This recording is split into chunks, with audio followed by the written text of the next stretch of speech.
Cinderella rushes home from the ball, chased by another prince and his steward. She runs into the forest and hides from him, meeting the baker's wife, now with Milky White, the cow.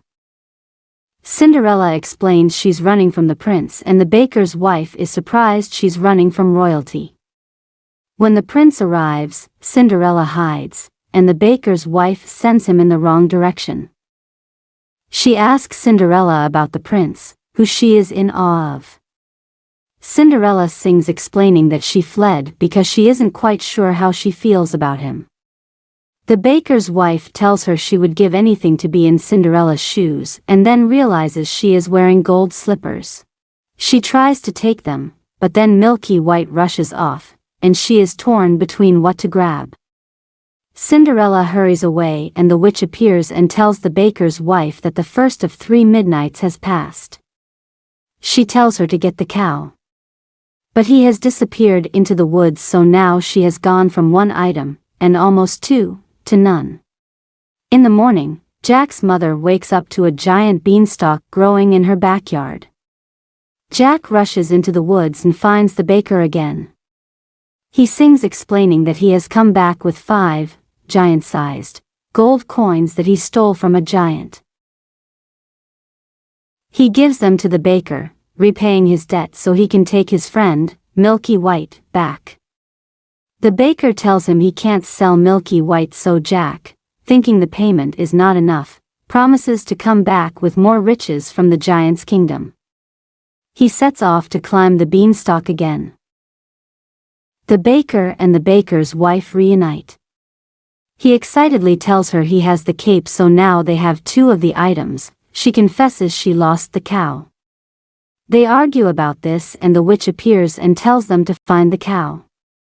The baker tries to give her the 1 item they do have, the cape, but she tells him she can't touch the items or they will be tainted, why she is having them find them for her. The baker and his wife apologize to each other, and he sends her back to the village. On her way, she stumbles upon the 2 princes, revealed to be brothers, who both talk of their new loves. For one, it is Cinderella, the other, it is Rapunzel, who he has now visited multiple times. They sing while splashing around a waterfall, each boasting about how hard their lives are, having fallen in love with unobtainable women. The baker's wife watches in awe, attracted by the charming princes. When Rapunzel's prince mentions loving a girl in a tower with hair as yellow as corn, she sets out to grab a new ingredient. The baker's wife asks Rapunzel to let down her hair. She asks if it is the prince approaching, and the baker's wife responds affirmatively, in a low voice. Rapunzel loops her hair over a hook at the top and lowers it below. The baker's wife has no way to extract the hair, so she just yanks at it. A piece comes off and she rushes away with it. The baker's wife runs into Cinderella again and grabs at her shoes again. Cinderella rushes away. The prince rolls by and the baker's wife tells him she was trying to hold the girl for him. Meanwhile, the baker stumbles upon the stepsisters in their carriage. He pulls out an ear of corn from his bag and compares it to their hair. They shove him away and he falls on top of a large white rock, which ends up being Milky White. His wife stumbles upon him, and now, with Rapunzel's hair and Little Red's cape, they have 3 of the items. He tells her that together, they can surely get the gold slippers. Jack arrives with a golden egg and tells them about a hen that lays golden eggs, that lives at a palace in the clouds, that he visited via the beanstalk.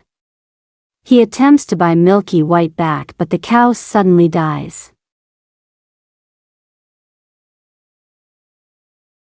The next day, the witch is spying on Rapunzel's tower when the prince arrives. She creates a thicket. The prince's horse is startled by the thorns and he is thrown off, straight into the branches, blinding him.